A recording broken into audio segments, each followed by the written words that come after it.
സന്തോഷം കൊണ്ടാനന്ദിപ്പാ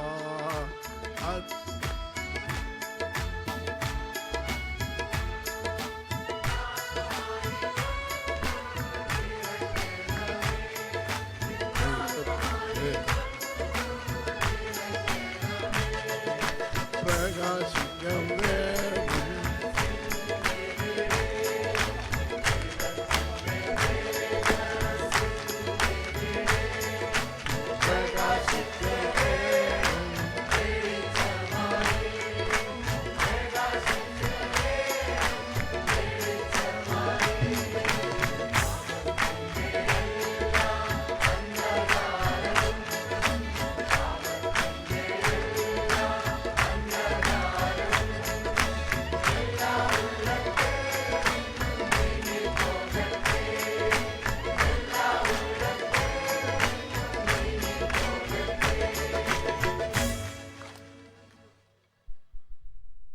ഈ സംവത്സരത്തിലെ കൺവെൻഷൻ്റെ സമാപനത്തിലേക്ക് വന്നിരിക്കുന്നു.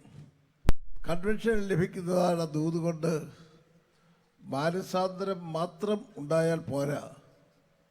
ആ മാനസാന്തരം നമ്മെ നിരപ്പിൻ്റെ അനുഭവത്തിലേക്ക്, റെക്കൺസിലിയേഷനിലേക്ക് നയിക്കുന്നില്ല എങ്കിൽ മാനസാന്തരം കൊണ്ട് ഒരു പ്രയോജനം ഉണ്ടാകുകയില്ല.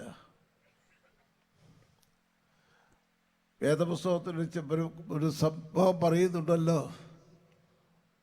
ഒരു മനുഷ്യനിലുണ്ടായിരുന്ന ഭൂതങ്ങൾ പുറത്താക്കപ്പെട്ടു. പക്ഷെങ്കിൽ കുറച്ച് കഴിഞ്ഞപ്പോൾ അത് കൂടുതൽ ഭൂതങ്ങളെ ആവഹിച്ചുകൊണ്ട് തിരികെ വന്നു എന്ന് പറയും. മാനസാന്തരം കൊണ്ട് മാത്രം തൃപ്തിപ്പെട്ടാൽ അങ്ങനെയുള്ള അനുഭവം നമുക്കുണ്ടാകും.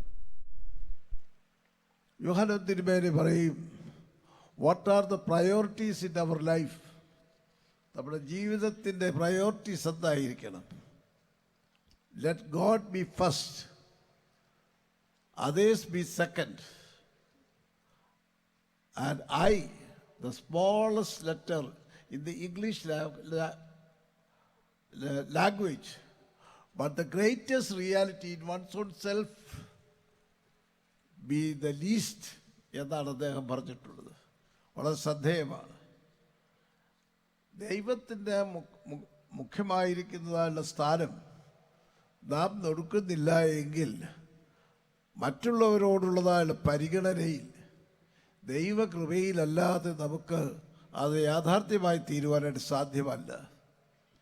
വിവാഹബന്ധത്തിലായിരുന്നാലും സാമൂഹ്യ ബന്ധത്തിലായിരുന്നാലും മറ്റുള്ളവരോട് നമ്മുടെ പ്രവർത്തന മേഖലയിലുള്ളതായ ഇടപെടലുകളിലായിരുന്നാലും ദൈവീകമായിരിക്കുന്നതായ ലക്ഷ്യം, നീതി, ന്യായം, ദയ, വിനയം, ഇതൊക്കെയും ഈ ദൈവീക പ്രക്രിയ നമ്മിൽ വിളങ്ങുന്നില്ല എങ്കിൽ മറ്റുള്ളവരോടുള്ള സമീപനത്തിൽ നമുക്ക് നിരപ്പിൻ്റെ അനുഭവത്തിലേക്ക് വരുവാൻ കഴിയുകയില്ല.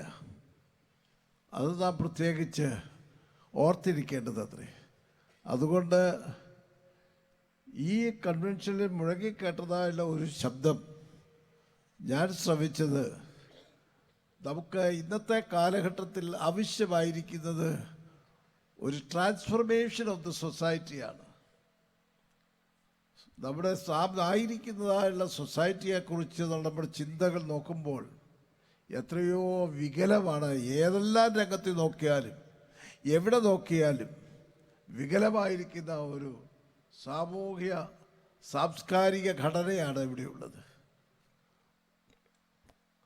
ദൈവത്തെക്കുറിച്ചുള്ള ദൈവിക ബോധമില്ലാതെ പ്രവർത്തിക്കുന്നതിൻ്റെ ഫലമായിട്ടാകുന്നു ഈ വിധത്തിലുള്ളതായ പ്രതികരണങ്ങൾ ഉളവാകുന്നതെന്ന് നിസ്സംശയം നമുക്ക് പറയുവാൻ കഴിയും.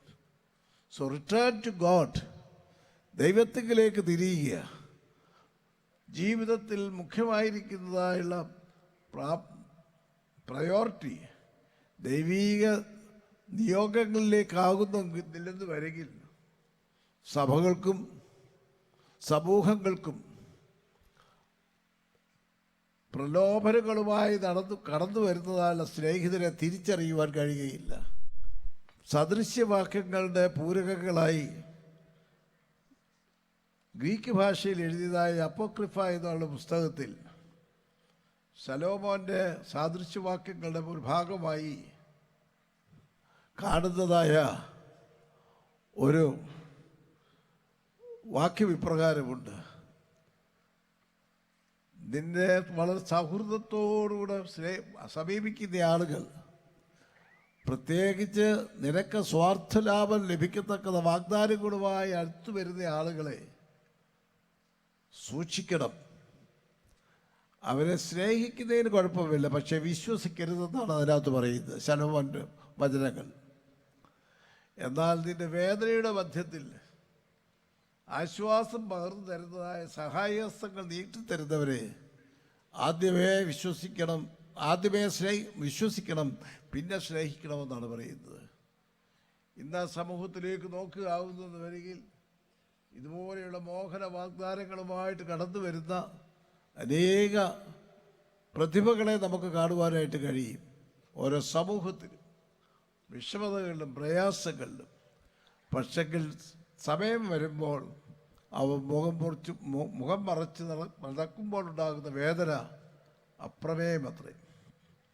മൂത്താപ്പാക്കലെ കൊച്ചിൻ ഉപദേശിയുടെ ജീവിതത്തിൽ ഒരു കാലഘട്ടത്തിൽ അദ്ദേഹത്തിന് ശാരീരികമായുള്ളൊരു രോഗം വന്നു.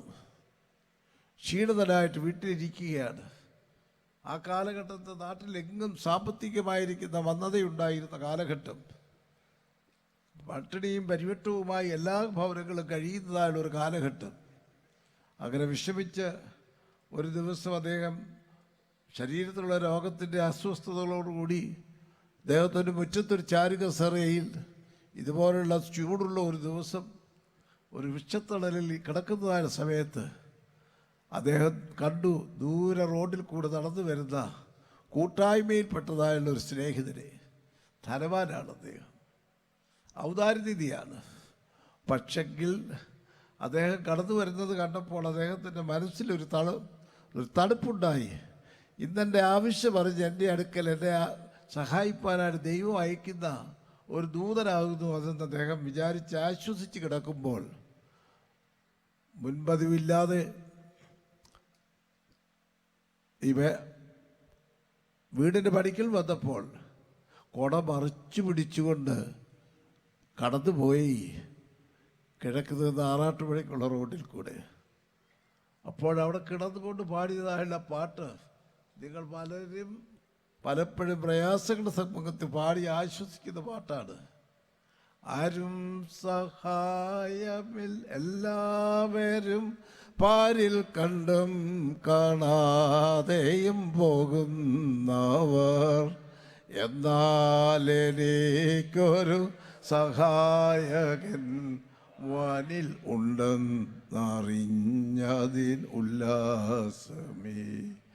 എന്നാലെനിക്കൊരു സഹായകൻ വാനിൽ ഉണ്ടെന്നറിഞ്ഞതിൽ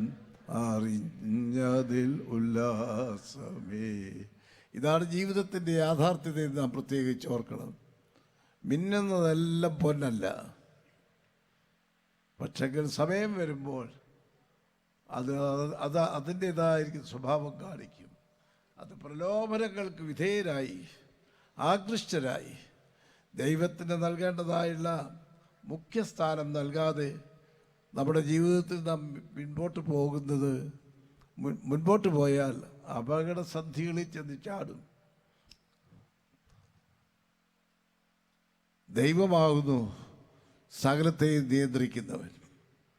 അവനാകുന്നു നമ്മുടെ നാഥൻ എന്ന് നാം പ്രത്യേകിച്ച് മനസ്സിലാക്കിക്കൊണ്ട് കൂടുതൽ ഉത്സാഹത്തോടും ധൈര്യത്തോടും കൂടെ നമുക്ക് മുൻപോട്ട് കടന്നു പോകാം.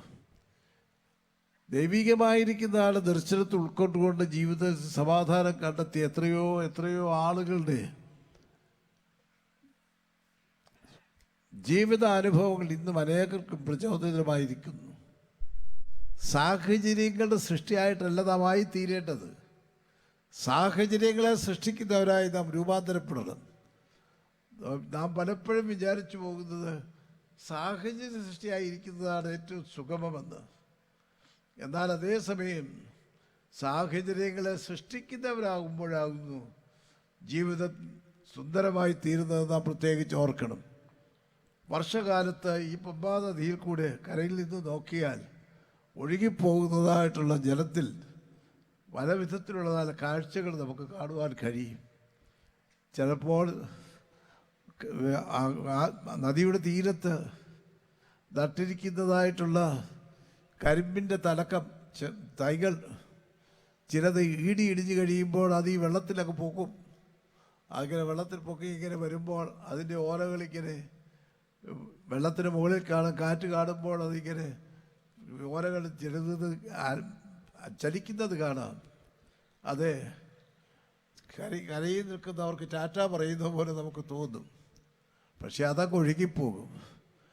എന്നാൽ ആ മട്ടലിൽ തന്നെ നിൽക്കുന്നതായിട്ടുള്ള മറ്റ് കരിമ്പിൻ തൈകൾ വെള്ളം പാഞ്ഞ് അതിൻ്റെ മുകളിലൂടെ ഒഴുകി എക്കലടിഞ്ഞു. വെള്ളം ഇറങ്ങിക്കഴിയുമ്പോൾ തല കുനിച്ച് എക്കലിന് കൊണ്ട് ഇല മൂടി നിൽക്കുന്നതായ അവസ്ഥയിലായിരിക്കും. അത് കഴിയുമ്പോൾ നല്ലൊരു മഴ പെയ്യും. എക്കലെല്ലാം ഒലിച്ചിറങ്ങിക്കഴിയുമ്പോൾ നല്ല ശക്തമായ കരിമ്പായിട്ട് അത് വളർന്നു വരും. എന്നാൽ ഈ ടാറ്റ പറഞ്ഞു പോയ കരിമ്പിൻ തൈ എവിടെ ചെതിനും അങ്ങ് വീയപുരത്ത് ഒരു പരുവമരത്തിൻ്റെ കമ്പേൽ ഉടക്കി അവിടെ കിടക്കും. വെള്ളം തിറങ്ങിയപ്പോൾ അവിടെയും മഴ പെയ്തു. അല്പം എക്കലൊക്കെ അതേലുണ്ടായിരുന്നു, അതും അങ്ങ് ഒലിച്ചു പോയി. ഉണക്കച്ചട്ടിയായിട്ട് അത് കിടക്കുന്നത് കാണും. ജീവിതം അതുപോലെയാകരുത്. പ്രതിസന്ധികളുടെ മധ്യത്തിൽ അതിനെ അതിജീവിപ്പാൻ തക്കതായ കരുത്ത് തരുന്നതായുള്ള ദൈവകൃപയിൽ ആശ്രയിച്ചുകൊണ്ട് രൂപാന്തരപ്പെട്ടവരായി ജീവിപ്പാൻ നമുക്ക് സാധ്യമായി തീരേണ്ടത് ഏറ്റവും ആവശ്യമാണ്. അത് നമുക്ക് സാധ്യമാകണമെന്ന് വരികിൽ നാം പ്രത്യേകിച്ച് ഒരു കാര്യം ഓർക്കേണ്ടതായിട്ടുണ്ട്. യഥാർത്ഥമായുള്ള ഒരു മാനസാന്തരത്തിൻ്റെ അനുഭവം നമുക്ക് ഉണ്ടാകേണ്ടതുണ്ട്.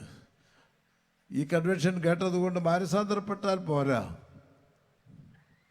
പിന്നെയോ മാനസാന്തരത്തിൻ്റെ അനുഭവം നമ്മെ രൂപാന്തരത്തിലേക്ക് നടത്തണമെന്ന് വരികിൽ ദിനവൃത്താന്തത്തിൻ്റെ 2-ാം പുസ്തകം 7-ാം അധ്യായം 14-ാം വാക്യം പറയുന്നത് ആ ജീവിതത്തിൻ്റെ അനുഭവത്തിലേക്ക് നാം നയിക്കപ്പെടണം. എൻ്റെ നാമം വിളിക്കപ്പെട്ടിരിക്കുന്ന എൻ്റെ ജനം തങ്ങളെ തന്നെ താഴ്ത്തി പ്രാർത്ഥിച്ച് എൻ്റെ മുഖം അന്വേഷിച്ച് തങ്ങളുടെ ദുർമാർഗങ്ങളെ വിട്ടുതിരിയുമെങ്കിൽ ഞാൻ സ്വർഗത്തിൽ നിന്ന് കേട്ട് അവരുടെ പാപം ക്ഷമിച്ച് അവരുടെ ദേശത്തിന് സൗഖ്യം വരുത്തി കൊടുക്കും.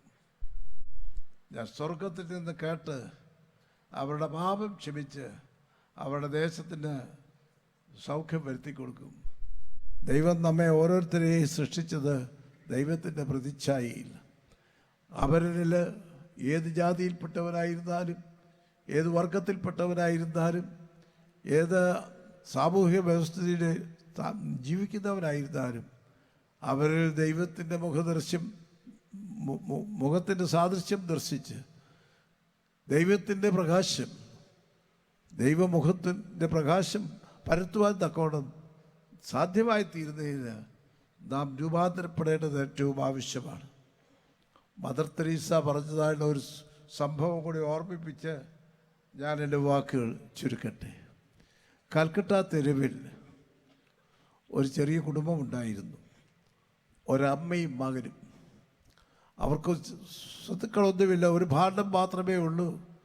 അത് വഴിയോരത്ത് വെച്ചേച്ച് ആ ഭാണ്ഡത്തിനടുത്ത് തന്നെ കിടന്നുറങ്ങുകയും അവിടെ ഇരുന്നു കൊണ്ട് ഭിക്ഷ യാചിക്കുകയും ചെയ്യുകയായിരുന്നു.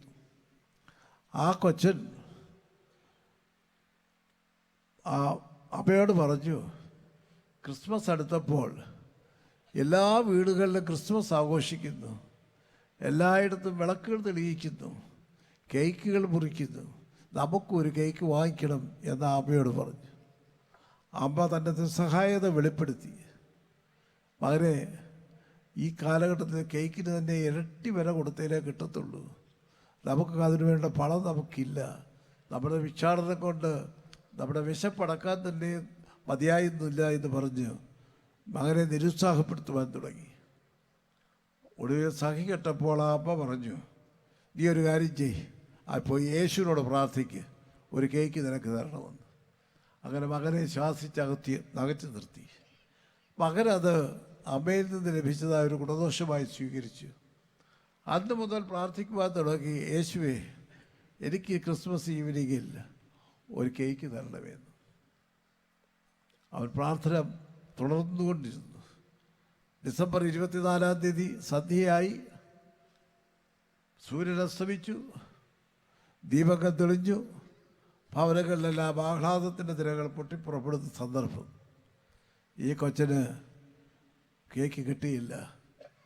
അവരവൻ്റെ ആ വഴിയോരത്തുണ്ടായിരുന്ന അമ്മയുടെ അടുക്കൽ നിന്ന് കേക്ക് വിൽക്കുന്നതാണ് ഒരു കടയുടെ മുൻപിൽ പോയി കേക്ക് കണ്ടുകൊണ്ട് നിൽക്കുകയാണ്, കൈ നീട്ടി പ്രാർത്ഥിക്കുകയാണ്, യേശുവേ എനിക്കൊരു കേക്ക് തരണമേന്ന്. അനേകർ കടന്നു പോകുന്നുണ്ട്, ആരും ശ്രദ്ധിക്കുന്നില്ല. എന്നാൽ ആ സമയത്ത് മദർ തെരേസയും സഹോദരിമാരും കൂടി അവരുടെ ആശ്രമത്തിലേക്കുള്ളത് കേക്ക് വാങ്ങിക്കുവാൻ എൻ്റെ കടയിലേക്ക് വാഹനത്തിൽ വന്ന് ഇറങ്ങി കയറി പോവുകയായിരുന്നു. മദർ തെരേസ ഇങ്ങനെ ഒരു പയ്യൻ നിൽക്കുന്നത് കണ്ടു. കൂടുതലായിട്ട് ശ്രദ്ധിച്ചില്ല. കയറിപ്പോയി കേക്ക് വാങ്ങിച്ച് ഇറങ്ങിക്കഴിഞ്ഞപ്പോൾ ആ കൊച്ചൻ പഴയതുപോലെ കൈ നീട്ടി അവിടെ നിൽക്കുന്നത് കണ്ടു. ആ അമ്മയുടെ ഹൃദയത്തിൽ ഒരു മൃദുല ചിന്ത ഉണ്ടായി. എന്തെന്നാൽ അവരുടെ കുട്ടിയിൽ നിന്നൊരു ചെറിയ കേക്ക് എടുത്ത് ഈ കൊച്ചൻ ഇങ്ങനെ അടുത്ത് ചെന്നപ്പോൾ അവൻ കണ്ണുമടച്ച് കൈ നീട്ടി ഏതോ അവൻ്റെ ഭാഷയിൽ പുറപുറത്തുകൊണ്ട് നിൽക്കുകയാണ്. അവൻ്റെ കയ്യിലോട്ട് ആ കേക്ക് വെച്ച് കഴിഞ്ഞപ്പോൾ അവൻ കണ്ണു തുറന്ന് മദർ തെരേസയെ തുറിച്ചു നോക്കിക്കൊണ്ട് പറഞ്ഞു, അവൻ അലറി എന്നാണ് മദർ തെരേസ പറഞ്ഞത്. അമ്മേ, നീ യേശു വന്നു എന്നാ ചോദിച്ചത്. എൻ്റെ മുഖത്തേക്ക് നോക്കിക്കൊണ്ട് നീ യേശുവാണോ എന്നാ കൊച്ചൻ ചോദിച്ചപ്പോൾ എൻ്റെ ജീവിതത്തിലുണ്ടായ ഞെട്ടൽ പോലൊരു ഞെട്ടൽ എൻ്റെ ആയുസ്സിലുണ്ടായിട്ടില്ലെന്നാണ് ആ മദർ തെരേസ ഞങ്ങൾ ഒരുമിച്ച് കൂടിയിരുന്നപ്പോൾ ഒരു ദിവസം പറഞ്ഞത് ഞാൻ ഇന്നും ഓർക്കുന്നുണ്ട്. വളരെ ശ്രദ്ധേയമാണ്. അമ്മേ, നീ യേശുവാണ്. ഇത് കേട്ടപ്പോൾ ആ ഞെട്ടൽ അല്പം വിട്ടപ്പോൾ ഈ കൊച്ചനെ വിളിച്ച് ചോദിച്ചു, മകനെ നീ ഇത് പറയാൻ എന്താ കാര്യമെന്ന് ചോദിച്ചു. അപ്പോൾ അവൻ്റെ അമ്മയുടെ അടുക്കൽ ചെന്ന് കേക്കിന് നിർബന്ധിച്ച സമയം മുതൽ കേക്ക് കയ്യിൽ വരുന്നത് വരെയുള്ള ജീവിതാനുഭവം ആ മദർ തെരേസയോട് പങ്കുവച്ചു. അതെ, ദൈവത്തിൻ്റെ മനുഷ്യമുഖത്തിൻ്റെ ശോഭ മറ്റുള്ളവർക്ക് ദൃശ്യമാകത്തക്കവണ്ണം പ്രകാശിപ്പിക്കുവാൻ ആ മദർ തെരേസയുടെ അന്നത്തെ പ്രവർത്തനം സാധ്യമാക്കി തീർത്തു. ഓരോ വിശ്വാസി, ഓരോ ക്രിസ്ത്യാനിയെയും ദൈവം ആഗ്രഹിക്കുന്നത് നിന്റെ മുഖത്തേക്ക് നോക്കിക്കൊണ്ട് അവരൻ പറയണം, നീ യേശുവാണോ എന്ന്. നിന്നിൽ യേശുവിൻ്റെ മുഖശോഭ കാണേണ്ടതുണ്ട്. ആ യേശുവിൻ്റെ മുഖശോഭ എന്താണ്? ദൈവത്തെ ആരും ഒരു നാളും കണ്ടിട്ടില്ല. എന്നാൽ ആ ദൈവത്തെ എന്നെ കണ്ടവരെൻ്റെ പിതാവിനെ കണ്ടു. എന്നെ കണ്ടവരെൻ്റെ പിതാവിനെ കണ്ടു. ആ ദൈവത്തെ നമ്മൾ കണ്ടു. ദൈവം തൻ്റെ സ്വന്തം മുഖഛായയിൽ സൃഷ്ടിക്കപ്പെട്ട മനുഷ്യൻ്റെ മുഖത്തെയും നമുക്ക് കാണുവാൻ കഴിയും. ദൈവത്തിൻ്റെ മുഖഛായ നാം കണ്ടപ്പോൾ ദൈവം സൃഷ്ടിച്ച മനുഷ്യൽ പ്രകാശിക്കേണ്ടതായുള്ള ദൈവീക പ്രഭയെയും കാണുവാനായിട്ട് നമുക്ക് സാധിക്കണം. അതത്രേ യേശു ക്രിസ്തുവിന് കൂടെ നമുക്ക് വെളിപ്പെട്ട് തന്നതായുള്ള സത്യം. ആമേൻ. അവൻ പൂർണ്ണ ദൈവവും പൂർണ്ണ മനുഷ്യനുമാകുന്നു. ആ കർത്താവ് പറയുന്നു, എൻ്റെ നാമം വിളിക്കപ്പെട്ടിരിക്കുന്ന എൻ്റെ ജനം തങ്ങളെ തന്നെ താഴ്ത്തി പ്രാർത്ഥിച്ച് എൻ്റെ മുഖം അന്വേഷിച്ച് തങ്ങളുടെ ദുർമാർഗ്ഗങ്ങളെ വിട്ടുതിരിയുമെങ്കിൽ ഞാൻ സ്വർഗത്തിൽ നിന്ന് കേട്ട് അവരുടെ പാപം ക്ഷമിച്ച് അവരുടെ ദേശത്തിൻ്റെ സൗഖ്യം വരും. ആ സൗഖ്യം നമ്മുടെ ദേശത്തിന് ലഭിക്കാൻ തക്കവണ്ണം തുടർന്നുള്ള പ്രാർത്ഥിപ്പാനായുള്ള തീരുമാനത്തോടുകൂടെ നമുക്ക് ഇവിടെ നിന്ന് ഈ സംവത്സരം മടങ്ങിപ്പോകാം. അടുത്ത സംവത്സരം കൂടി വരും വരെയും ഈ കൃപ ഈ മുഖശോഭ നമ്മൾ പ്രകാശിക്കണമേ നമുക്ക് പ്രാർത്ഥിക്കാം. ദൈവമേ, ഞങ്ങളുടെ സ്വർഗീയ പിതാവേ, നീ ഞങ്ങൾക്ക് നൽകി തന്നതായ ദൈവവചനത്തിനായിട്ട് സ്തോത്രം. നിൻ്റെ മുഖശോഭ ഞങ്ങൾക്ക് ദർശിപ്പാനും ഞങ്ങൾ അതിനെ പ്രതിഫലിപ്പിക്കുവാനും സൂര്യൻ്റെ തേജസ് ചന്ദ്രനിലൂടെ പ്രകാശിച്ച് ഊഷ്മളമായുള്ള ജീവിതാനുഭവം ഞങ്ങൾക്ക് നൽകുന്നത് പോലെ നിൻ്റെ മുഖശോഭ മറ്റുള്ളവരിലേക്ക് പ്രതിഫലിപ്പിച്ചുകൊണ്ട് സമൂഹത്തിന്, ദേശത്തിന് സൗഖ്യം വരുവാൻ തക്കോണം നീ നിൻ്റെ കൃപയിൽ ഞങ്ങളെ ശക്തീകരിക്കണമേ, ഞങ്ങളെ ധൈര്യപ്പെടുത്തണമേ, ബലപ്പെടുത്തണമേ.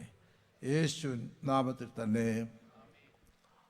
ആകാശവും ഭൂമിയെ സൃഷ്ടിച്ച കർത്താവിനാൽ പ്രിയരെ, നിങ്ങളേവരും അനുഗ്രഹിക്കപ്പെട്ടവരാകുന്നു. ആത്മീയമായുള്ള ഈ ശുശ്രൂഷയിൽ ഒരുങ്ങുമെന്ന് സംബന്ധിച്ച് നിങ്ങളേവരെയും ദൈവമായ കർത്താവ് അനുഗ്രഹിച്ച് ശുദ്ധീകരിക്കട്ടെ.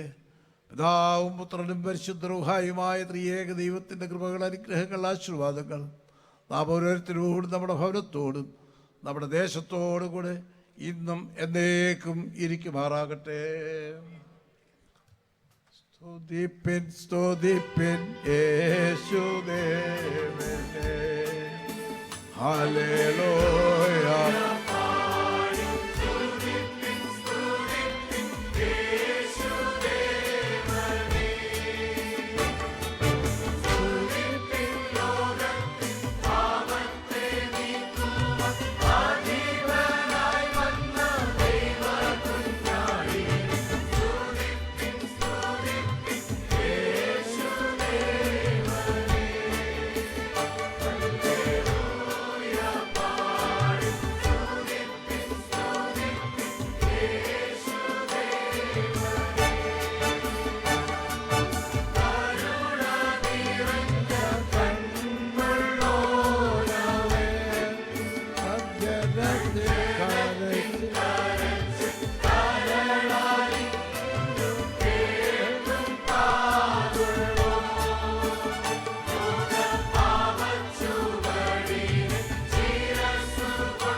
നമ്മുടെ കർത്താവായ യേശു ക്രിസ്തു മുഖാന്തരം നമുക്ക് ഈ വർഷവും ജയം തന്ന ദൈവത്തിന് സ്തോത്രം.